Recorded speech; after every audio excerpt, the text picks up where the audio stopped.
We have 1,000 shots a day with the Johnson & Johnson vaccine for seniors for here in Brevard County. I want to thank everyone for working hard to do this. So this will be 4,000 J&J shots over the next 4 days. And this is something that you're one and done. You get it, and then you can kind of move on. Now, obviously, it takes some time for the potency to be 100%. But this is something that I think a lot of people have really been excited about. There was some confusion at first because they said, oh, it's not as, quote, effective as Pfizer or Moderna. Well, it was 100% effective at preventing death and significant illness and hospitalization, which is really the name of the game. So technically less, quote, less effective at preventing mild infection. But honestly, you get a mild infection, we deal with those all the time in different types of viruses. So this really does the trick, I think, and I think it's going to be really, really good. And part of the reason why we wanted to work with J&J, you know, Brevard, we've done almost 80,000 shots for 80,000 seniors have gotten shots in Brevard, just under that. 53% of seniors as of this morning's report. Obviously, the report does lag, so it's probably more than that. But you look statewide, we're way over 60% statewide. So we really believe this this site here can help get Brevard with 60+% of the seniors having shots. I think that that's very good. When you're doing J&J, you do a site like this, you don't got to come back in 21 or 28 days. All of our other sites we've done, you got to come back. Now that we're using J&J, it's going to be really, really good. So we think this will be very positive. I mean, you look around the state, so we definitely will do, or probably have already done, 3 million seniors. The reporting is a little, I think it's like almost 2.9 million, but as you know, these reports are not put in real time. So we want them 24 hours, but in reality, it takes days and days. You go back and look at last week, the number of shots that were being done was fantastic. This week is same. So we've almost assuredly done 3 million seniors. That'll be reported very soon. And we're in the 60%, so over 60% of seniors. But I think we're going to be able to get 2/3 of seniors reported relatively soon. I think what we found in other counties is once you get over that 70% mark of seniors that have gotten shots, it starts to slow down a little bit. And I think it's because there's no mandate on vaccine. You want it, we want you to have it, especially if you're 65 and up. You don't, that's fine. But once you get over the 70, I mean, we have Lafayette, which is a rural county, 81% of seniors have gotten shots. St. Johns County, 79%. But if you look back a week or two ago, St. John's was in the 70s already. So the demand does go down.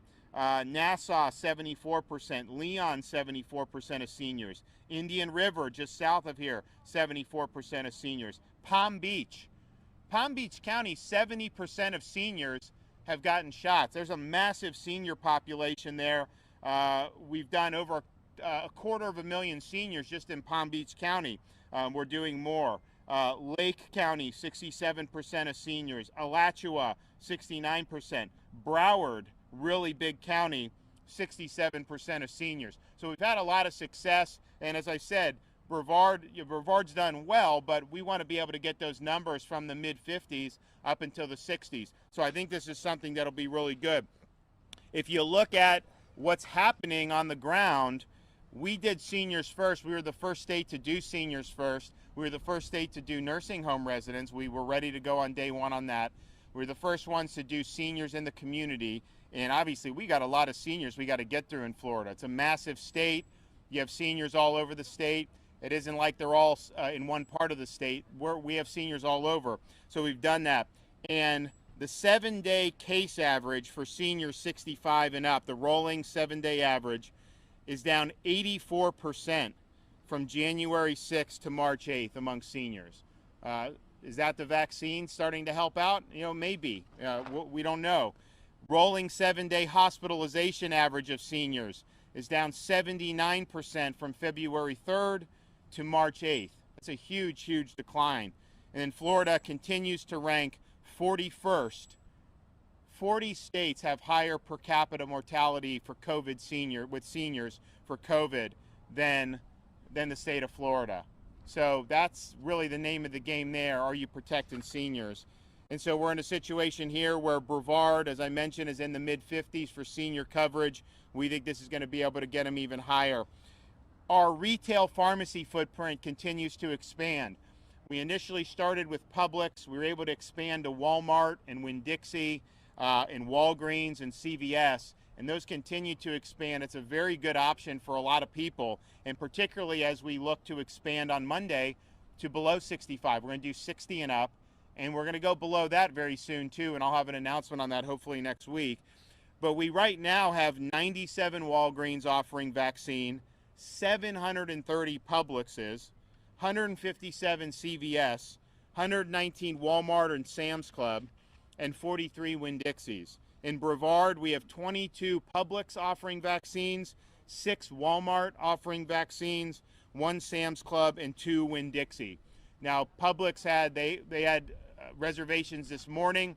I'd imagine those are probably filled by now, but Monday morning I know they'll have another window, and it's publix.com/COVID vaccine. Walmart is walmart.com/COVID vaccine. Sam's Club is samsclub.com/COVID. And then Winn-Dixie is winn-dixie.com/pharmacy/COVID-vaccine. And even though they're not in Brevard yet, CVS and Walgreens, cvs.com, walgreens.com, for those appointments, very easy to do at this point. And we anticipate, particularly CVS and Walgreens, the footprint on those growing dramatically, hopefully in the next several weeks. That'll make it really, really simple, I think, for a lot of people when we start to expand it below age, say, 55. People will be able to go in and do it. It's really good for people 55 to 65 as well. So I want to thank the legislators. I know they're working hard. We've got a lot of important priorities. We're working on holding big tech accountable for deplatforming and censoring people, also protecting Floridians' data privacy from big tech. It's just very, very important. The House has passed really strong anti-rioting legislation. We want to continue with that in the Senate and get that over the hump. I think we're going to do really well with our key initiatives in terms of environment, in terms of education, and we're going to have some announcements on education next week. And if you look, we were treated very poorly in the stimulus. The states that got money, if you had higher unemployment, you got a windfall. In states like Florida, our unemployment rate's now 4.9%. The states like California, they're 9%, 9.1%. New York's 8% plus, these states. And, they locked down. It wasn't effective. They have higher COVID mortality. Certainly New York and New Jersey and Illinois and all those. California has much higher per capita for 65 and up than we do. And yet you have all these economic problems and schools are closed in a lot of those places. So Florida, we're going to end up getting about $2 billion less than if they had just done a per capita distribution. And that's really fundamentally unfair. We actually had to make tough decisions.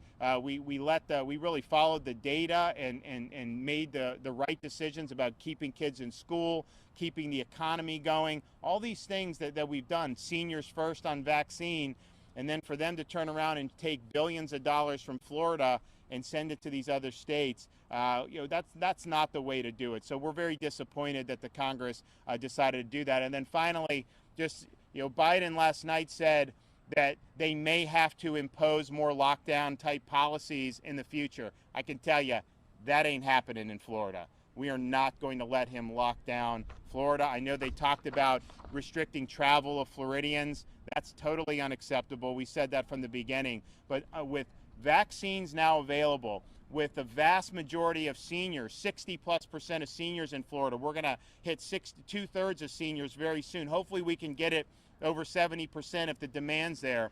And then getting vaccine into the 60 and the 55, which we'll do very shortly, to even contemplate doing any type of lockdown, honestly, it's insane.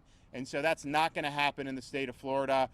We like the fact that people are able to work here. We like the fact that we've been able to save thousands of businesses and save people's livelihoods. And we love the fact that parents have the right to send their kid to school in person. So we're going to continue doing what works, but under no circumstances would we entertain anything of the sort. And so I think these vaccines are great. J&J is great. I think the seniors are gonna love it here, and we look forward on Monday in Brevard as well as throughout the rest of Florida for getting our 60 to 64-year-olds in the hopper. I've already talked to a lot of them that have their appointments, and they're really excited about it. I think we could get through a lot of them in relatively short period of time because the supply is better than it was a month or two ago, and then hopefully be able to go into even younger demographics, particularly the 55. So stay tuned on that announcement. But I want to thank everyone for making this site happen, and I think it's going to be really successful. And we're going to do, we did one in Sumter with the J&J. We've done one in, I was in Lake City up in North Florida yesterday with J&J. We're here. We're going to do another one on the east coast of Florida later today. And then as J&J starts becoming more prevalent, we didn't get any new J&J this week. So this is that initial dose. The pharmacies have some. We have some at some of the normal sites. But we wanted to say, let's do some specific J&J sites and see how the demand is. And I think the demand's been really, really positive. So we're excited about that, and we want to keep up the momentum going forward. With that, I take a question. Yes, ma'am.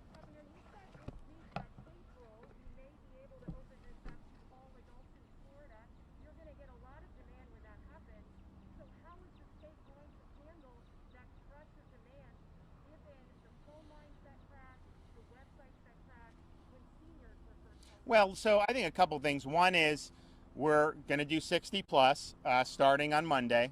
We think that that'll go well. The infrastructure that's in place now is fantastic.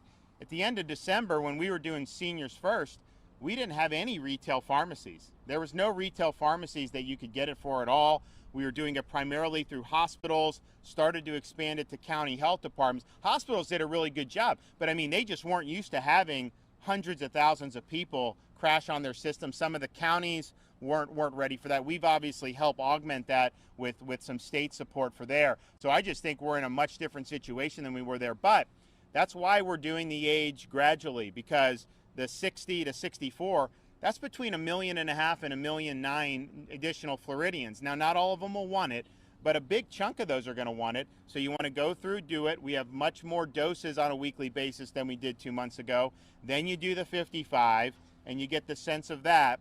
And then I'm pretty sure sometime in April, as long as the supply keeps coming in good and hopefully increases with J&J, then you'll be able to do it and say, you know what, any adult who wants it can get it. I'd be willing to bet you that the interest in it from people that are, say, under the age of 40 will be much less than it was with the seniors. I mean, we had seniors that were waiting for this vaccine for a long time. This is a big deal. I mean, I've gone to so many of these places where we've been able to bring vaccines to seniors, and it's a very emotional experience for a lot of them. I mean, because they've been waiting for this, so finally get that shot, you know, they feel like that it just gives them that confidence to really be able to live full lives again. And I know a lot of seniors have been doing a lot of good stuff in Florida. They haven't necessarily been just sitting at home all the time, but they've been cautious, and now to have that. So it's a really, really big deal. I think as you get into some of the younger demographics where the risk is just a lot lower, I think it's going to be less than 50% are going to opt for it. And in fact, we got a little bit of a preview on that. When we brought it to the hospitals, we did the frontline healthcare professionals. You know, a lot of the nurses chose not to do it, particularly the younger nurses. That was their choice. And so I think you're going to see something similar. I think you'll see a majority of people 55 and up will ultimately want it, but I think below, say, 45 or 40, I think it'll be less than a majority will ultimately want it. But here's the thing. If we want to increase the vaccination rates, you can't tell people that you got to wear masks for the rest of your life. You got to tell them, get the vaccine so you can live normal. And I think some of the messaging has just been so destructive to try to get people to want to do it. Why would they want to do it if there's no benefit for them? And when they say that, oh, you may be able to have a couple family members over for July 4th, I mean, what?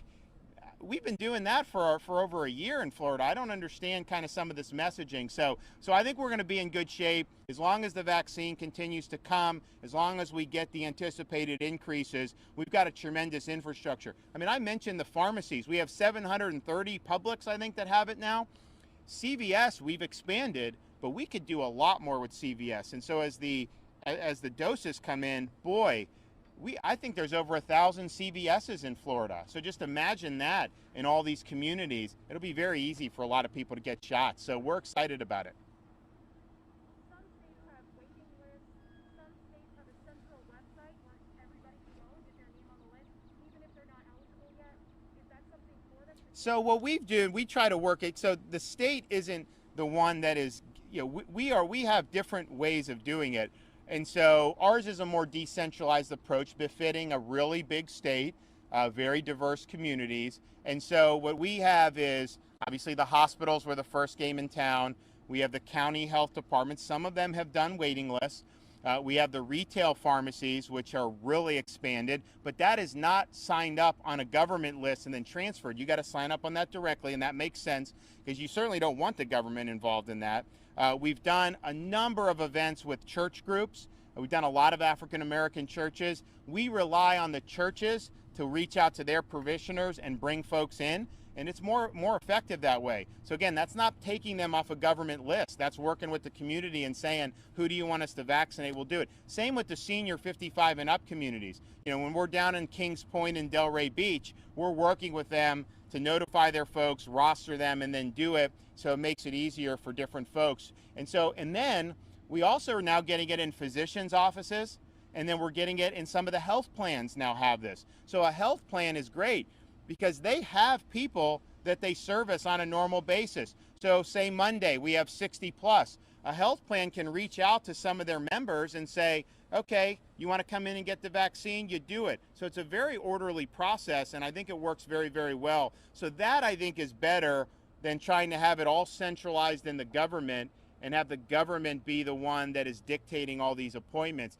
Because the fact of the matter is, a CVS or a Publix or a hospital or some of these people, they do it better than the government does it, and we want to leverage the existing resources. So we made that decision from early on. I think if you're a different state, if you're a very small state with, instead of having 22 million people, if you have 1 million people, you may be able to do it a little bit differently. But for our situation, with the big senior population, with the seniors really spread out all over the state, massive geography differences, we feel that this has been the most effective. And look, I think the results speak for themselves.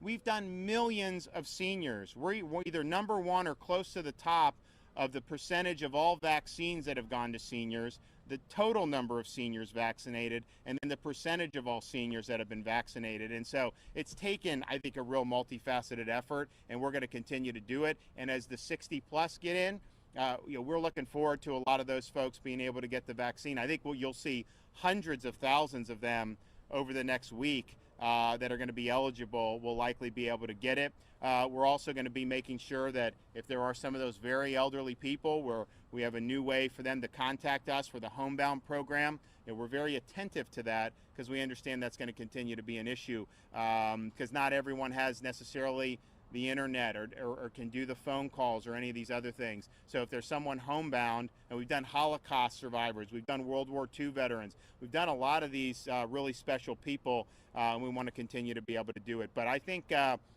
next week we will have a good sense as we see the demand when we can maybe even lower that age even more. We'd like to make that decision next week sometime. I'm not saying it's going to happen effective next week, but I'd like to be able to make that announcement by the end of next week, get it down to 55.